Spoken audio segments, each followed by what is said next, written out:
출애굽기 19장 1절부터 6절까지 제가 읽습니다. 이스라엘 자손이 애굽 땅에서 나올 때부터 제 3월 곧 그때에 그들이 시내 광야에 이르니라. 그들이 르비딤을 떠나 시내 광야에 이르러 그 광야에 장막을 치되 산 앞에 장막을 치니라. 모세가 하나님 앞에 올라가니 여호와께서 산에서 그를 불러 가라사대 너는 이같이 야곱 족속에게 이르고 이스라엘 자손에게 고하라.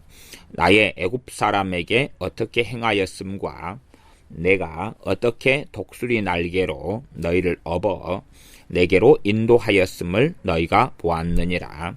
세계가 다 내게 속하였나니 너희가 내 말을 잘 듣고 내 언약을 지키면 너희는 열국 중에서 내 소유가 되겠고 너희가 내게 대하여 제사장 나라가 되며 거룩한 백성이 되리라.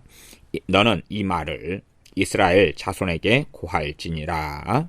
아멘. 이스라엘 자손이 애굽 땅에서 나올 때부터 제 3월 곧 그때에 그들이 시내 광야에 이르니라. 이스라엘 자손이 언제 애굽에서 나왔냐 그러면 14일이 6월절이죠. 그리고 6월절을 지나면서 아직 새벽에 여명이 트기 전부터 나왔다 이렇게 볼 수가 있겠습니다. 말하자면은 어쨌든 6월절 그때 그래서 1월 중순 경부터 시작해서 이 제 3월에 도착했다 그러면 여정이 한 달 반 정도의 여정을 지나서 이 시내 광야에 이르르게 된 것으로 볼 수가 있겠습니다. 그러면 자 이스라엘 자손이 애굽 땅에서 나올 때부터 제 3월 곧 그때에 그들이 시내 광야에 이르니라. 그들이 르비딤을 떠나 르비딤에서는 아말렉 족속하고 싸우고 전쟁했던 것을 우리가 압니다. 그때 아말렉 족속이 다 진멸된 것은 당연히 아니죠. 그들의 군대를 쳐서 패퇴시키고 승리를 거두게 됩니다. 르비딤을 떠나서 시내 광야에 이르렀다. 그 광야에 장막을 치되 산 앞에 장막을 치니라. 시내 광야에 이르렀는데 시내 광야에 장막을 쳤는데 바로 산 앞이었다. 그 산은 시내의 산입니다. 3절 모세가 하나님 앞에 올라가니 하나님 앞에 올라갔다. 그 말 산 앞에 장막을 친 다음에 산에 올라갔다 그 말입니다. 그래서 세번역 성경 같은 경우는 모세가 산으로 올라가 하나님께 가니 그렇게 번역을 합니다. 모세가 하나님 앞에서 산으로 올라갔습니다. 올라가니 여호와께서 산에서 그를 불러 가라사대 너는 이같이 야곱 족속에게 이르고 이스라엘 자손에게 고하라. 어떤 내용이냐 하면 4절부터입니다. 하나님의 눈앞에서는 이스라엘이 이제 강성한 200만이 넘는 사람들이 되었으나 야곱 족속으로 하나님께는 보이지요. 그래서 하나님께서 야곱 족속이나 이스라엘 자손 이렇게 두 가지를 겸하여서 말씀하고 계시는 것을 봅니다. 하나님께서는 뭐 천국에는 야곱이 있지 않겠습니까? 하나님과 야곱은 하나님을 배웠지요. 하나님은 야곱을 알고 그러니 그 야곱은 단지 과거에 죽었으나 그러나 하나님을 섬기는 사람에게 죽음은 죽음이 아니지요. 그래서 하나님의 나라 천국에서 있으니 하나님 눈앞에는 이스라엘 자손이 야곱의 자손인 거고 야곱의 족속인 것입니다. 야곱 족속에게 이르고 야곱과의 언약을 기억하신다는 이야기고 나아가서는 얼마나 하나님을 떠난 삶 또한 하나님을 잊어버린 삶 그리고 세상을 따르는 삶이 힘들고 비참하고 고통스러웠는지를 야곱을 통하여 보여주는 것입니다. 야곱은 이 자기 형 에서의 장자권을 속임수를 통하여 빼앗았던 사람이고 축복을 받으려고 아버지를 속였던 사람이고 그래서 오히려 모든 것을 잃어버린 채로 삼촌 라반의 집으로 도망하고 그리고 거기에서 또다시 삼촌에게 속아 넘어갑니다. 자기가 속였던 대로 같이 속아 넘어가지만 그러나 다시 거기에서 또 이모저모로 해서 그 재산을 위하여서 또 다른 속임과 재산을 획득하기 위한 열심인 삶을 살아갑니다. 재산에 몰두해서 거부가 되어서 나옵니다. 그러나 다시 야복강가에서 하나님께 엎드리지요. 그리고 이제 라헬에게 한참 동안 빠져있다가 라헬이 죽고 난 다음에 라헬이 낳은 자식인 요셉에게 한참 빠지고 몰두해 있습니다. 요셉을 잃은 다음에는 또한 라헬의 또 다른 자식 베냐민에게 빠져서 인생을 보냅니다. 그러므로 이 야곱의 기구했던 삶은 어떤 축복을 받아보려고 속임수도 수단과 방법도 가리지 않고 행하는 삶, 재산을 위하여 또한 라헬을 위하여 자식 때문에 매여서 살아가며 물질에 매여 살아가는 삶, 그런 삶 때문에 극심한 어려움과 문제와 고통을 가지고 살아갑니다. 그러나 하나님께서 언약을 지키시며 야곱의 자손을 언약대로 하나님의 은혜에 따라 복을 주시고 또한 함께 하셔서 마침내 출애굽하게 하시는 이야기. 그래서 야곱 족속에게 이르고 이스라엘 자손에게 구하라. 야곱의 다른 이름이 이스라엘이지 않습니까? 이스라엘이라 하라, 그런 거지요.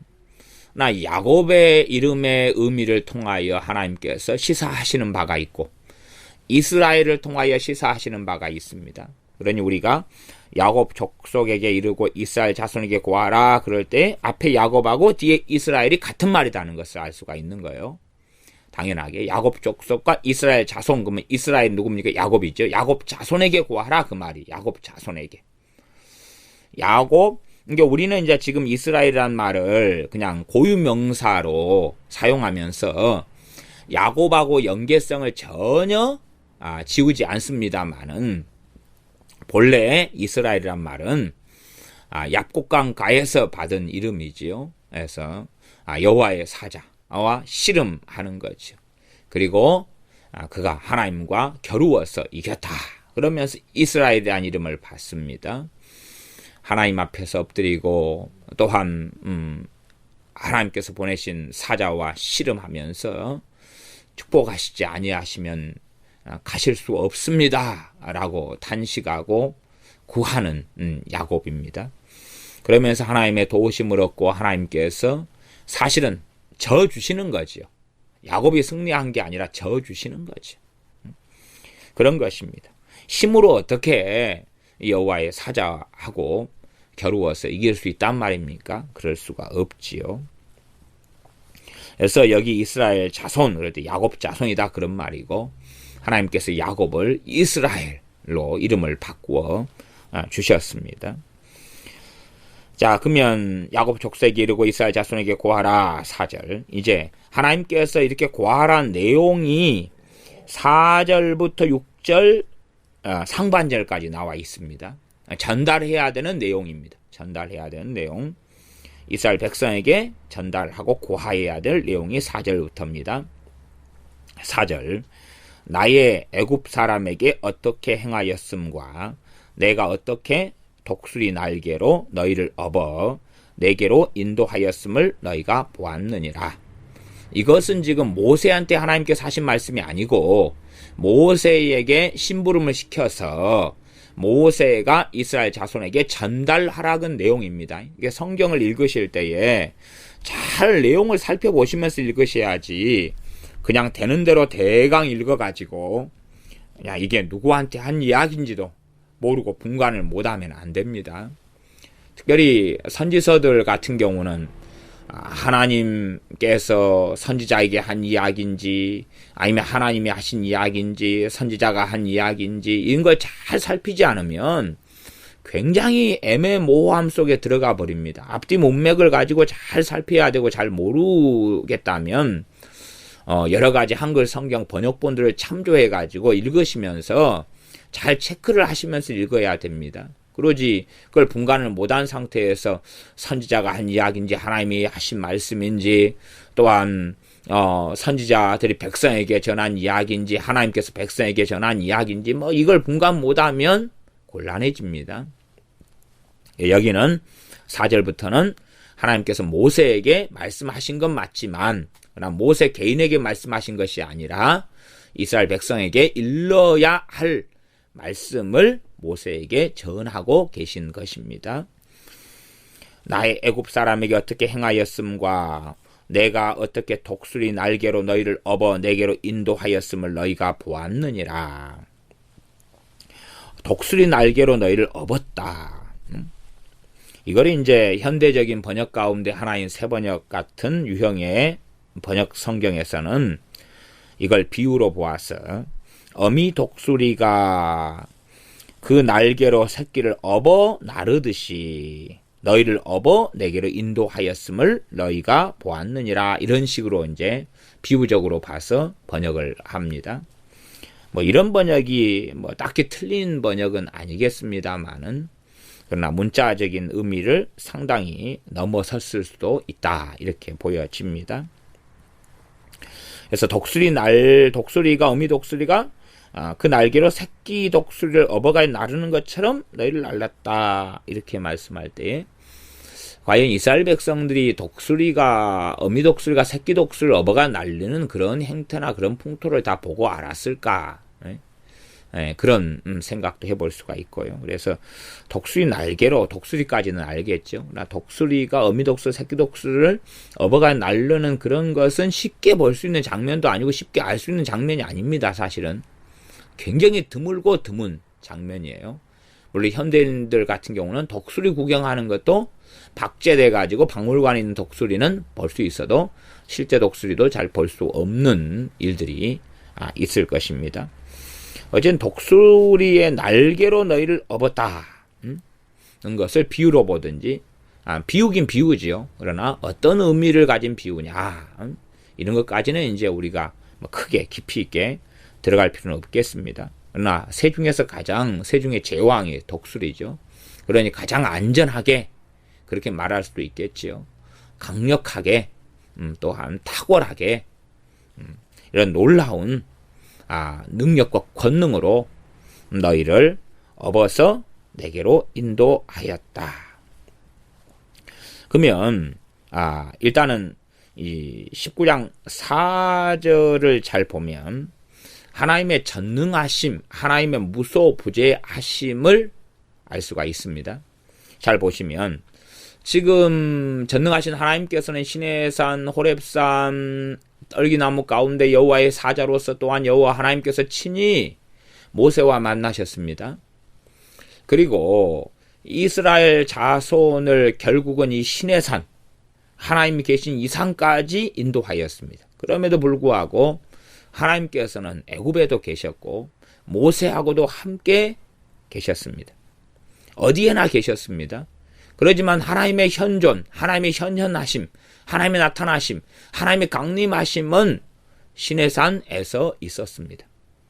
그래서 19장 4절을 자세히 보시면 독수리 날개로 너희를 업어 내게로 인도하였음을 너희가 보았노라. 내게로 인도하였다. 내게가 어디입니까? 시내산입니다. 시내산. 하나님이 지금 임재하여 계신 곳, 강림하여 계신 곳은 이 여호와의 산은 시내산입니다. 이 시내산으로 인도하였다. 시내산이 하나님이 계신 곳이고 이곳으로 지금 하나님이 이끄신 것입니다. 그러지 홍해 앞에서 하나님이 기적을 보이시고 그곳에서 하나님께서는 권능으로 행하셨습니다. 그러나 거기에서 하나님이 임재하셨을지라도 거기에서 이스라엘과 제대로 만나 주시거나 여기에서 그냥 내 윤리와 법도를 너희가 받자 그러신 게 아닙니다. 하나님께서는 정하신 곳이 있다는 사실입니다. 우리 입장에서 하나님은 전능하시니까 여기서 이렇게 해보십시오. 저기서 저렇게 해보십시오. 그런 것은 틀린 것입니다. 하나님께서 윤리와 법도를 주시고 하나님의 백성으로서 이스라엘 백성을 가르치시고 제대로 양육하시기 위하여서는 하나님께서 계신 그곳은 시내산인데 내게로 인도하였다. 지금 이 여러 여정 물이 없는 그러한 길을 인도하시고 또한 마라의 쓴물이 있는 곳을 인도하시고 아말렉 족속과 싸우는 르비딤에 인도하시고 그리고 결국은 신의 광야를 통하여 신의 산 앞에 하나님께서 이끄셨습니다. 그래서 이곳으로 인도하신 분이 하나님이시다.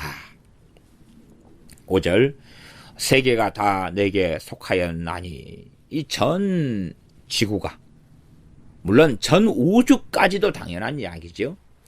그러나 일반적으로 이제 이스라엘 백성들이 가진 시야와 눈은 뭐 눈에 보이는 세계 정도에 불과하고 그 가운데 이제 세계로 아마 이스라엘 백성은 인식하지 않았을까 싶습니다. 저기 이스라엘 백성이 사는 중동 지역 그 반대편까지 그들은 가본 적도 없고 알 수도 없었겠지요. 어쨌든 세계가 온 이 세계가 다 내게 속하였나니 너희가 내 말을 잘 듣고 내 언약을 지키면 너희는 열국 중에서 내 소유가 되겠고.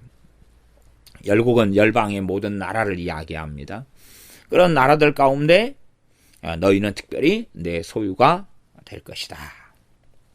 이스라엘 백성들은 자신들이 하나님을 섬겨야 되는 것에 대한 인식은 극히 약하고 적고 없습니다. 이스라엘 백성은 하나님께 순종할 준비를 하지 않습니다. 순종할 준비를 하지 않아요. 이게 말하자면요. 첫째는 이 10계명의 5계명에 자녀들은 부모에게 순종해라. 그런 말씀이 있죠.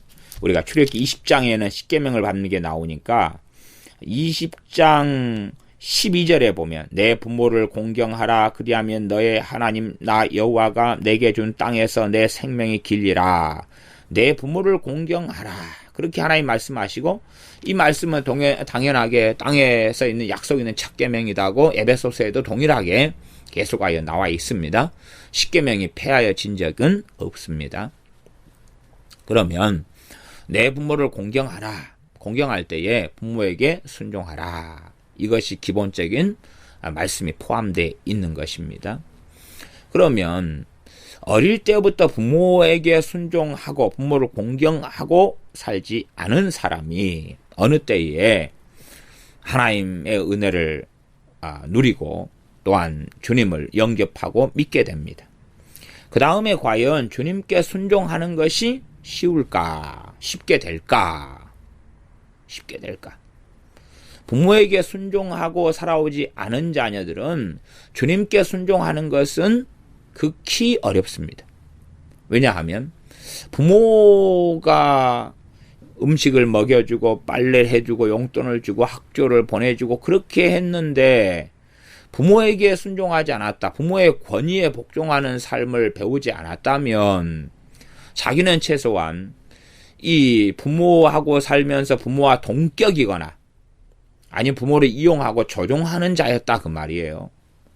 그러면 예수를 믿는다 그랬는데 그들의 습성, 만들어진 습성은 뭐냐 하면 하나님과 동격이거나 하나님을 이용하고 조종하는 자의 자리에 그대로 있게 됩니다. 이게 이제 굉장히 곤란한 문제가 되죠. 굉장히 어려운 문제가 됩니다. 우리가 종교개혁자 가운데 최고 유명한 사람 2명을 뽑자면 칼빈과 루터입니다. 루터 같은 사람도 루터가 이제 대학을 가고 대학에서 일반 코스로서 석사까지 받습니다.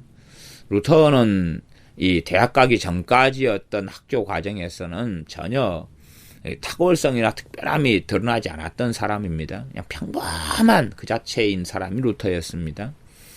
그 다음에 이제 대학을 가고 대학에서 학사와 석사를 받습니다. 석사를 받았을 때가 그때의 석사 때에 석사학위를 받는 사람 가운데 차석으로 두 번째로 차석으로 석사를 받습니다. 그 정도 될 때 이제 루터가 좀 뛰어난 사람이 되어지기 시작합니다.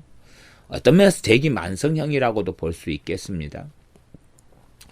그러고 이제 그가 이 석사를 받은 다음에 법학을 다시 공부합니다. 법학을 공부하는데 그것은 아버지가 원했기 때문에 그럽니다. 아버지가 원해서 법학을 공부하고 법학을 한 학기 하다가 이제 그 집에 고향집 방문하고 오는 길에 그 옆에 바로 그냥 번개가 쳐버리는 정말로 이 목숨이 너무 절박하고 무서운 이런 경험을 하면서 그가 이제 기도를 합니다. 누구한테냐 하면 당시에 가장 많이 이 타락한 교회 시대였던 시기에 천주교였던 시기에 최고 많이 기도했던 성인이 안나입니다. 성 안나인데 성 안나여 그러면서 기도하면서 자신은 헌신하게 되고 서원을 하게 됩니다. 그리고 반학기 만에 이제 그 법률 공부를 그만두고 그 자기가 머물렀던 이 대학교 옆에 있는 성 어거스틴 이런 수도원으로 그가 들어가게 됩니다. 최소한은 어쨌든 이런 정말로 놀라운 인생 가운데 무섭고 두려운 체험을 하면서 방향을 전향하긴 했으나 루터 같은 사람도 아버지께 순종하여서 아버지가 원하는 법학을 그대로 공부했다는 것을 압니다. 또 칼빈 같은 경우도 아버지가 자기는 학자의 길을 걸어가고 싶었으나 아버지가 그래서 맨 처음에 원했던 길을 걷다가 다시 아버지가 나중에 이제 교회 측 당시의 교회 측 성당에서 맡은 일이 있었는데 거기에 부정부패 등등의 문제 때문에 교회 측과 결별을 하고 이제는 그 길을 걷지 말고 법학을 해라. 그래서 법관이 되라. 해서 법률을 공부했다가 아버지가 돌아가신 다음에 이제 그 길을 다시 전향하게 됩니다. 그런 것처럼 칼빈 같은 사람도 참으로 부모를 공경했고 순종했던 사람이라는 것을 압니다. 루터도 그렇습니다.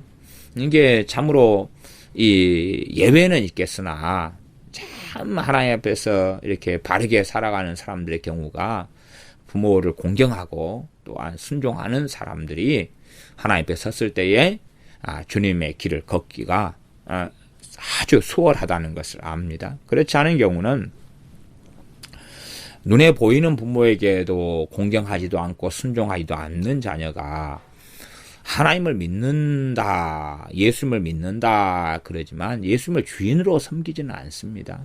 말은 주여 주여 주님 주님 합니다마는 주님이란 뜻이 뭡니까? 주인이란 뜻입니다. 주인의 뜻을 따르고 자기의 뜻을 꺾고 자기의 뜻을 꺾는 것을 자기를 부인하고 자기 십자가를 지고 누가 주신 십자가입니까? 주님께서 내 인생의 주인이신 주님께서 주신 십자가를 지고 가는 삶인데 그런 삶은 원하지 않더라 그 말입니다. 주님을 이용하여서 복을 누리고 건강을 누리고 행복하게 살고 성공하고 돈을 더 많이 벌고 재미나게 살기는 원해도 주님을 위하여 자기를 부인하고 주님께서 주신 자기 십자가를 짊어지고 걸어가는 삶은 살지를 원치 않는 소위 주님을 믿는다는 많은 사람들. 그들의 과거를 추적해 보면 전형적으로 부모를 공경하지 않는 삶을 살았더라. 그런 예수님을 믿고 주님을 영접하고 그 은혜를 받고 주님의 죄사함과 죄를 용서하심과 구원하심을 주님의 십자가의 사건을 또한 경험하고 그러면서도 불구하고 주님을 공경하고 주님을 따르기보다는 그렇지 않는 삶의 자리에 들어가게 되어집니다. 마찬가지로 이스라엘 백성들도 문제점이 그것입니다. 문제점은 뭐냐 하면 하나님께 순종하고 복종하는 것을 배우기를 원치 않더라 그 말입니다. 배우기를 원치 않고 하나님을 끊임없이 이용하기만 원합니다. 하나님의 율례와 법도를 배우고 하나님께 순종하기보다는 하나님께 순종하는 것을 염두에 두지를 않습니다. 단지 하나님의 막강하신 능력과 그의 살아계심과 그의 두려우심을 잠깐 경험할 때는 잠깐 벌벌벌 떱니다. 꼭 자녀들이 아버지가 매를 들고 그럴 때에 매를 맞고 그럴 때는 잘못했어요 그렇게 잠깐 하다가 돌아서면 그대로 제자리로 돌아가서 그래서 말을 듣는 척하고 눈에 보일 때는 속이고 보이지 않을 때는 자기 마음대로 살아가는 것과 똑같은 그런 삶을 이 이스라엘은 그대로 살아갑니다. 이스라엘이 관심이 있는 것은 하나님의 말씀에 순종하고 복종하는 것이 아니라 자기들의 삶입니다. 자기들이 원하는 부귀영화입니다. 자기들이 원하는 성공입니다. 자기들이 원하는 편안하고 안전하고 안락한 복지의 삶을 이 이스라엘은 원합니다. 그렇기 때문에 하나님께서 조건을 거시는 것에 대해서는 정말로 마음에 들어하지 않습니다.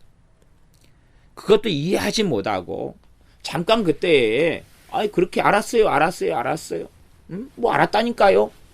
그 정도에서 멈추고 그렇기 때문에 나중에 자신들의 잘못과 문제로 인하여 하나님의 심판이 하나님의 징계가 나타날 때는 왜 그런다요. 그리고 달러드는 경향을 이스라엘은 계속하여 가집니다.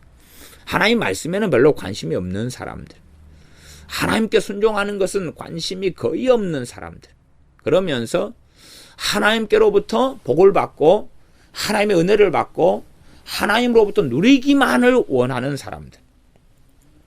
그래서 극단적으로 말하면 하나님을 자신의 노예로, 하나님을 자신의 종으로, 하나님의 사랑이 많잖아요. 은혜가 풍성하시잖아요.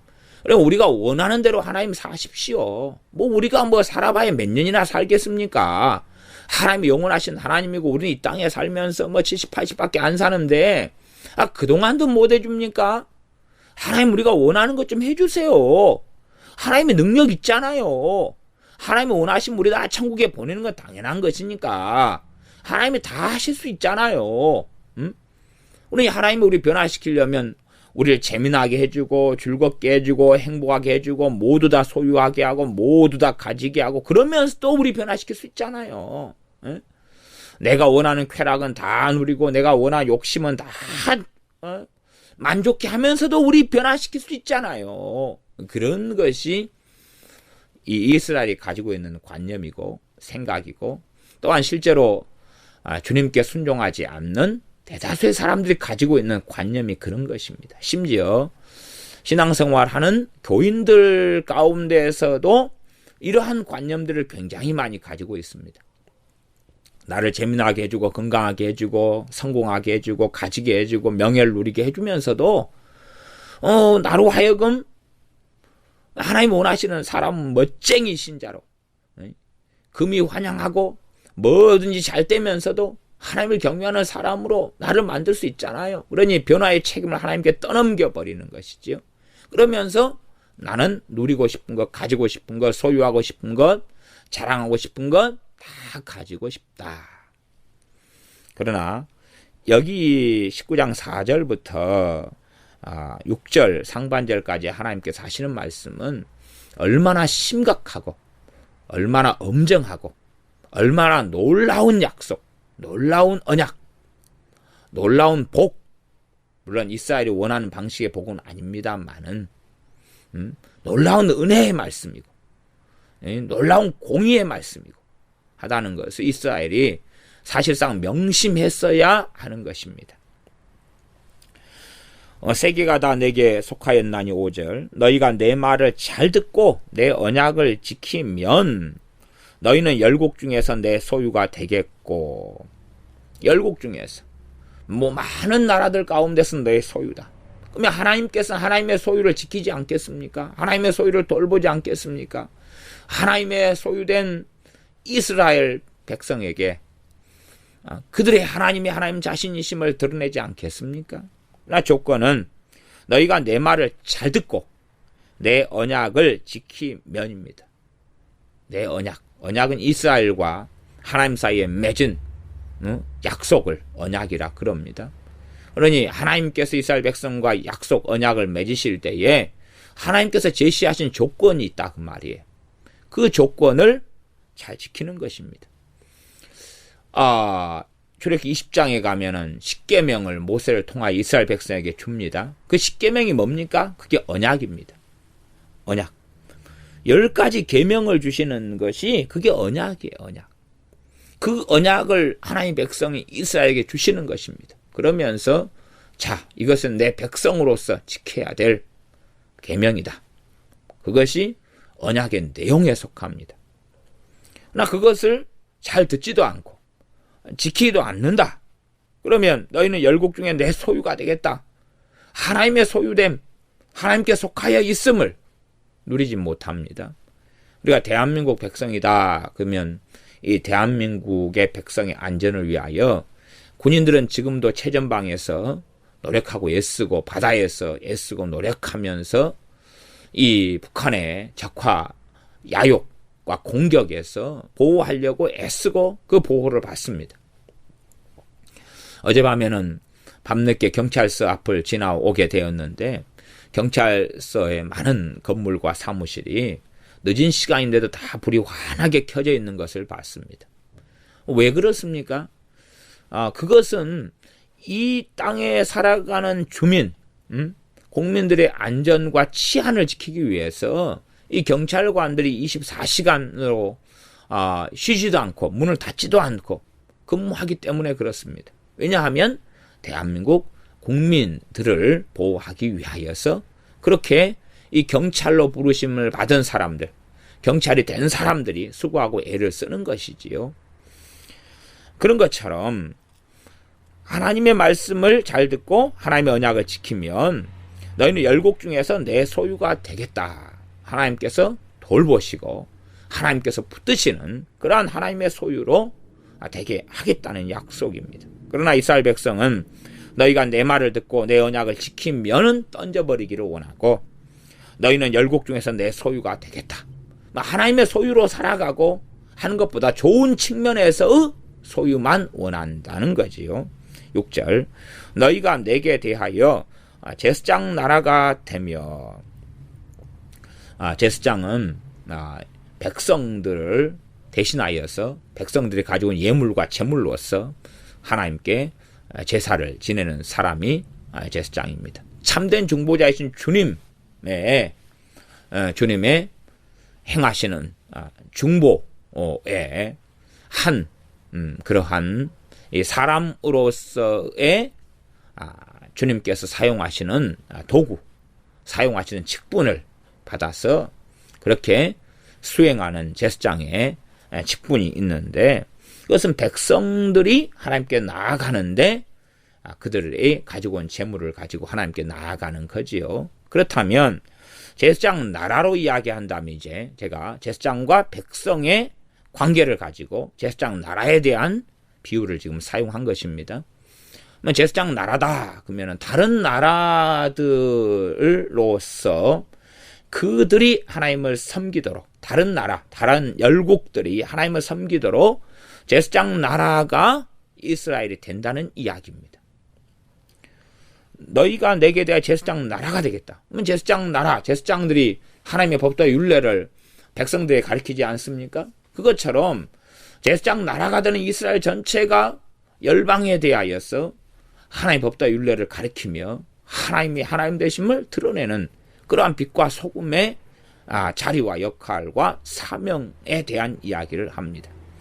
이스라엘에 대한 본질적인 사명은 제사장 나라가 되는 사명이고 또한 하나님께 주시는 복도 제사장 나라가 되는 것입니다.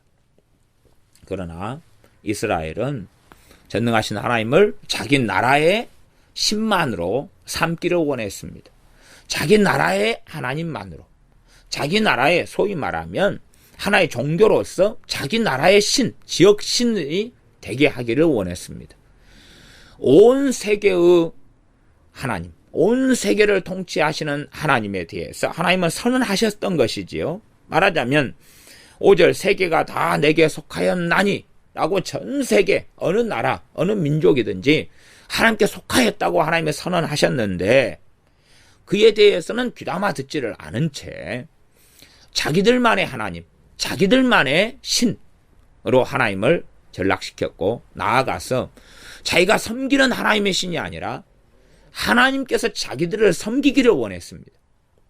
자기들의 재산을 위하여, 자신들의 복지를 위하여, 자신들의 가정을 위하여, 자신들의 재물을 위하여, 자신들의 안전을 위하여 하나님께서 섬기기를 원했습니다.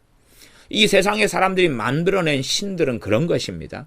사람이 만드는 신들은 신들로 하여금 자기들을 지키기를 원하는 것입니다. 그래서 과거에 성황당이나 아니면 느티나무나 큰 팽나무나 이런 데서 손을 비비면서 뭐 이렇게 저렇게 해달라고 항상 비벼왔지요. 그것은 사실은 그 신들을 섬긴다는 게 아니라 사실은 그 신을 내가 섬기는 신용을 해줄 테니까 누군지 몰라도 아니면 내가 비는 당신들이 우리 가족의 안전을 좀 위해 달라 하고 말하는 거지요. 자기들을 지켜달라, 보호해달라, 이렇게 정한 손으로 떠줄게, 돼지 머리 잘라가지고 내줄 테니까 이 정도로 만족하고 우리가 원하는 것을 해달라. 그렇게 이스라엘은 우상을 섬기는 습관에 따라서 하나님을 그렇게 이방 민족들이 자기들이 섬기는 태양신이나 뭐 무슨 신이나 두꺼비 신이나 무슨 신이나 하는 것처럼 그렇게 해달라 그러는 것입니다. 매화 마을에 갔더니 매화 마을, 특별히 이제 섬진강변을 걸어가 보면 섬진강변에는 두꺼비들을 굉장히 많이 만들어 놨어요. 돌 두꺼비들. 그래서 왜 그걸 만들었냐 그랬더니 과거에 이 왜구가 저기 광양항을 통해 가지고 광양의 바다하고 섬진강이 이어져 있습니다. 그래서 광양에 있는 광양항, 광양의 바닷길을 통해 가지고 섬진강을 따라서 높은 데까지 올라와서 섬진강 하구를 통하여서 거기에 사는 마을들을 노약하고 침략하고 그랬어요. 그랬는데 그때 뭐 전설에 따르면은 개구리들이 막 그냥 어마어마한 숫자의 개구리 몇만 마리인가 이런 개구리들이 막 울었대요. 막 시끄럽게 우니까 왜구들이 놀래가지고 도망갔다나 어쨌다나 그러면서 그때부터 개구리들을 섬기기 시작한 거예요. 이 개구리들을 곳곳에 돌로 만들어 놓고 이 돌 저 돌 개구리 신상이죠. 소위 말하면 개구리들 여기저기 만들어 놓고 개구리들이요 우리를 또 과거의 외구에서 지켜준 것처럼 우리를 지켜주소서 그런 거죠. 그래서 개구리에게 때마다 제사를 지내고 개구리에게 때마다 과거에서부터 그렇게 해왔어요. 지금이야 이제 개구리한테 제사하는 것이야 거의 없어졌지만 그러나 아직도 계속하여 이 개구리의 돌들은 계속 개구리 모양의 돌들은 깎아 나가고 있습니다. 그래서 과거보다 지금은 새롭게 만들어진 개구리 돌이 훨씬 많아요. 개구리 돌. 그래서 여기저기 섬진강변을 따라가다 보면 개구리 돌이 그렇게 많아요. 개구리 인자 깎은 것들. 거기에는 자기들의 종교성이 담겨 있죠. 또 섬진강변을 따라가다 보면 옆에가 오른쪽 가면 화동이고 왼쪽에는 이 매화 마을로 들어가는데 매화 마을 같은 경우도 곳곳에가 이 돌담이 쌓아지면서 매화가 만발하더라도 거기에가 돌들을 쌓아놔요. 5, 6, 7단 돌을 쌓아놔서 뭔가에게 비는 것입니다. 뭔가에게 비어요. 자기들의 안녕을 빌겠죠. 자기들 가족의 기복을 빌겠죠. 그렇게 하는 것이죠. 그런 식의 이방이 섬기는 신의 양상을 따라서 이스라엘 백성들이 하나님을 그렇게 만드는 것입니다. 자꾸만 하나님의 우상을 섬기는 것처럼 그렇게 만드는 거예요. 그럴 때는 이제 예를 들어서 이런 이제 바다의 용왕이다. 그러면 우리 바닷가에 사는 사람들은 바다의 용왕에게 얼마나 제사를 많이 지내고 풍어제를 많이 지내고 또 출항할 때마다 돼지머리를 갖다 놓고 고사를 참 많이 지냅니다. 그러면 용왕한테 빈다. 용왕을 지역신으로 바다신으로 만들었다고 합시다. 뭐 그리스 로마 신화로 한다면 포세이돈인데 그러면 용왕이 가지고 있는 규례와 법도가 있어요 없어요? 없잖아요. 용왕이시여 우리에게 뭘 명령하시나이까 우리가 지키겠습니다. 그런 건 없어요 본래가. 그냥 바다의 신을 뭘 만들어 놓고 바다의 신에게 자기들이 비는 것만 있어요. 자기들이 원하는 것만 있어요. 그리고 돼지 머리 잘라놓고 이번에 웃는 돼지 한 마리 장만해 왔습니다. 웃는 돼지 몇 다가는 10,000원짜리 몇 개 꽂아드릴게요. 이걸로 만족하시고 풍어가 되게 해주세요. 만선을 하게 해주세요. 태풍을 면하게 해주세요. 기후를 좋게 해주세요. 물고기를 어마어마하게 잡게 해주세요. 그러지 바다의 어떤 신이라는 존재가 명하는 명령, 규례, 율례, 법도 이런 건 없어요, 본래가. 그러면 우상을 섬기거나 어떤 신이라고 하는 존재에게 나아가는 것은 그런 법도 자체가 없어요. 있어도 여상해요. 형이상학적이거나 아니면 그걸 안 믿는 사람들도 다 가지고 있는 기본 인간의 양심에 따른 그 정도에서 멈출 뿐이에요. 뭐 자비 같은 거죠. 평화 같은 거죠. 사랑도 마찬가지일 수 있어요. 성경에 하나님께서 명하신 사랑과 인본주의적인 사랑은 전혀 다른 것입니다. 그래서 이스라엘 백성들 같은 경우도 하나님 율례와 법도는 관심이 없습니다. 자기들을 위한 하나님, 이방신들을 섬겨왔던 그 습성을 따라서 자기들을 만족해 하시는 하나님을 원하는 거지, 자기들이 하나님을 만족해 해드리거나 하나님을 기쁘시게 해드리거나 하나님을 예배하거나 경배하는 건 아니에요. 재물은 좋아해요. 제사는 좋아해요. 그건 다 하는 것이니까. 일반 우상 숭배에서도 제사는 다 하는 거예요. 제사는 다 하는 거예요. 그리고 제사 지낼 때도 까탈스러워요. 우리 유교 같은 경우도 얼마나 까탈스럽습니까? 성동벽선가 뭔가 뭔 어디에 놓고 뭔 어디에 놓고 배는 어떻게 놓고 그 다음에 요즘에는 심지어 요즘 제사는 이제 라면도 조상이 좋아했다 끓여놓고 피자도 놓고 그런다 그럽디다. 치킨도 시키고 그런다 그럽디다. 근데 옛날에서는 정말 까탈스럽게 정해진 것을 따라서 그렇게 하지요. 그러나 진실로 들어가면 어떤 법도 같은 건 없는 거예요. 이스라엘 백성도 그런 자리에 놓여 있습니다. 그래서 하나님의 언약, 내 말을 잘 듣고 내 언약을 지키면 하나님의 말씀에는 무관심하다, 그 말이죠. 6절, 너희가 내게 대하여 제사장 나라가 되며 거룩한 백성이 되리라. 제사장 나라가 될 것이다.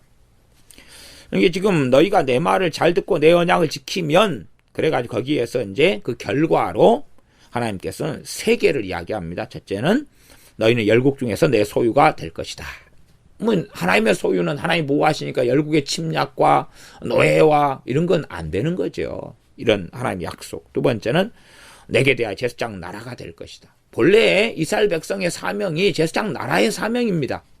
제사장 나라의 사명인데 제사장 나라가 되는 결과물이 나타난다는 이야기예요. 사명을 잘 감당하게 된다는 이야기예요. 실제로 하나님의 부르심은 잘 먹고 잘 살고 건강하게 살고 하는 게 아닙니다. 이 땅에서 삶이 지난 다음에 하나님 앞에 서서 회개해야 됩니다. 인생에 대하여 계산해야 된다는 이야기지요. 그때에 하나님께서는 제사장 나라가 되어서 살게 하시는 열매를 맺도록 해주겠다는 것입니다. 세 번째는 거룩한 백성이 되리라. 하나님의 뜻은 거룩이죠. 하나님의 뜻은 거룩입니다. 내가 거룩하니 너희도 거룩할지어다, 그러는 것입니다. 참으로 거룩한 자들만이 하나님의 거룩한 성에 들어가게 되어집니다. 그러하면 이 땅에서 우리가 구하고 추구해야 될 영원한 것이 있는데 그것은 거룩이라는 것입니다. 그래서 하나님의 백성을 성도라 그러는데 다른 말로 하면 거룩한 자라, 그 말은 거룩한 자, 거룩한 백성, 이런 뜻입니다. 그러하면 예수를 믿어서 거룩하게 되었지만 그러나 실제적인 삶 속에서 우리는 죄인으로 죄 가운데 살아갑니다. 그러하면 주님의 의를 통해서 거룩하게 된 자지만은 실제적인 삶에서 우리는 그대로 죄인일 뿐입니다. 이러한 역설성과 두 가지 측면을 우리는 가지고 있습니다. 루터 같은 경우도 이거에 대해서 정확하게 설명을 했습니다. 예수님의 의로우심을 통하여서 이 거룩한 자가 되지만 그러나 명백하게 우리는 실제적으로 죄인이다. 실제적으로 죄 가운데 산다. 이러한 이신칭의를 이야기하지만 그 가운데 얼마나 우리가 죄인인가 하는 것을 루터는 깊이 있게 설교하고 가르쳐 썼습니다. 그런 루터의 설교들을 보면 그러한 내용들을 자세히 살펴볼 수가 있습니다. 그래서 거룩한 백성이 되리라. 거룩함의 여정 속에 하나님의 말씀, 내 말을 잘 듣고 내 언약을 지키면 그럴 때 거룩의 여정을 걸어갈 수 있습니다. 하나님께 순종하는 것 없이 거룩의 길을 걸어갈 수 없다는 사실입니다. 그러함에 무책임하게 내 뜻대로 내 마음대로 살면서 거룩한 백성으로 살아가고 살 수 없습니다. 그러하면 우리의 부르심이 거룩한 부르심인데, 거룩한 부르심 속에 결과적으로 하나님께서 이렇게 해주겠다 그러시는 거예요. 이렇게 해주겠다. 이제 너희가 스스로 거룩해라 말씀하실 뿐만 아니라, 실상은 거룩은 하나님의 은혜로 인하여 가능한 것이고 하나님의 도우심으로 인하여 가능하기 때문에 거룩한 백성이 되리라 그러는 거예요. 결과적으로. 그래서 우리가 하나님께 순종하는 사람들, 그리고 어릴 때부터 우리의 자녀들이라면 순종과 복종을 반드시 배우게 하는 것이 맞습니다. 배우게 하는 게 맞아요. 때로는 학교 선생님이 부당하고 잘못된 걸 요구하고 자녀로 하여금 한다면 부모가 어떻게 지혜롭게 그 학교 선생님이 잘못된 것을 수정하고 고치게 할 뿐만 아니라, 그럼에도 잘못된 것은 잘못된 것으로 문제가 있는 건 고치게 할 뿐만 아니라, 그럼에도 자녀로 하여금 학교 선생님을 공경하도록, 틀린 건 틀린 것으로 잘 가르치면서 공경하도록 잘 자녀를 지도해야 될 것입니다. 그래서 어떠한 상황 속에서도 부모를 공경하는 자녀가 되도록 잘 양육할 때에 하나님을 공경할 준비가 되고, 우리 주님을 사랑하고 주님의 말씀을 준행할 준비가 되는 것입니다.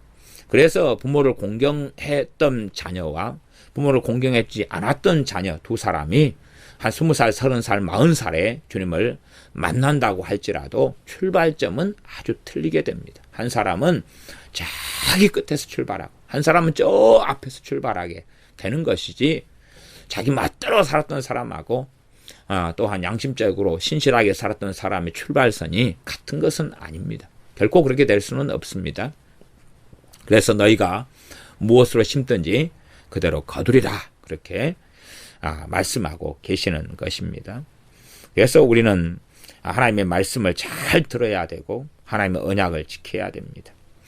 그러나 우리의 힘과 능력으로 되지 않기 때문에 주님께서 십자가에 피 흘리시고 죽으시고 부활하심을 통하여 또한 승천하셔서 성령님을 우리에게 보내셔서 우리가 주님 앞에 살아갈 때에 성령님께서 말씀의 진리를 통해서 우리를 양육하시며 또한 우리를 변화시키시는 은혜 속에 하나님의 자녀들은 살고 있습니다. 그러나 하나님을 구하지도 찾지도 또한 순종하려고 마음을 열지도 않는다면 어찌 하나님 말씀을 지킬 수 있으며 하나님을 따라서 살아갈 수 있겠습니까? 이스라엘 백성의 부르심이 거룩한 나라의 부르심이고 거룩한 백성의 부르심입니다. 그러나 이 또한 하나님의 소유됨으로 부르심인데, 이것은 하나님 말씀을 잘 듣고 언약을 지킬 때에 가능했습니다. 우리가 성령 인도하심을 따라갈 때에 하나님의 말씀, 율법을 만족해 하고 또한 율법을 이루며 율법의 모든 것은 하나님 사랑과 이웃 사랑이라 라고 말씀하는 것을 듣습니다.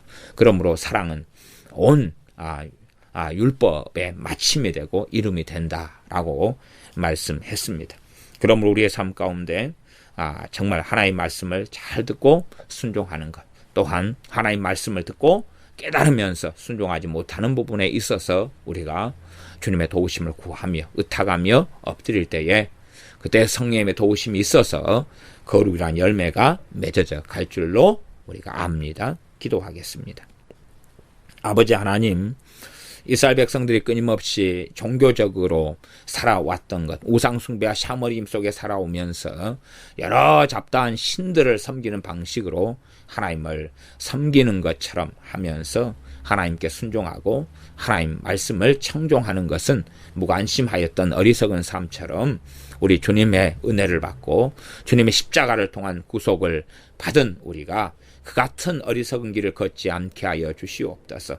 샤머니즘과 우상을 숭배하면서 우리가 이 샤머니즘으로 섬긴 여러 신들이라고 하는 이러한 악한 영들을 우리가 마음대로 조종하고 지배하고 우리 원하는 대로 신들이여 복을 주소서 하는 어리석은 삶을 살아왔던 과거처럼 주님을 믿고 전능하신 하나님을 섬기는 지금에도 하나님을 이용하고 조종하고 하나님을 통하여 우리의 필요를 채울 뿐만 아니라, 그러나 하나님을 섬기거나 하나님께 순종하는 것은 무관심한 그러한 어리석고 악한 자의 길에 서지 아니하고 오히려 하나님께로부터 무엇을 받는 것 이전에 어떻게 하면 하나님의 은혜에 보답할고 어찌하면 전능하신 하나님을 기쁘시게 할고 어찌하면 주님을 더 사랑하는 삶 속에 살아갈고 우리의 짧은 나그네 인생 속에서 하나님을 기쁘시게 하는 그러한 길을 걷는 것이 우리의 소망이요 열망이 되게 하시며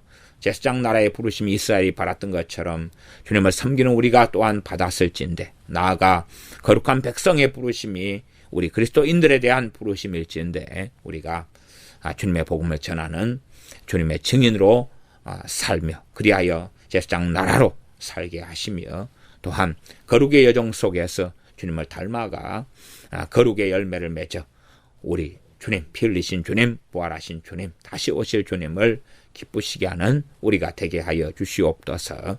예수님의 이름으로 기도하옵나이다. 아멘.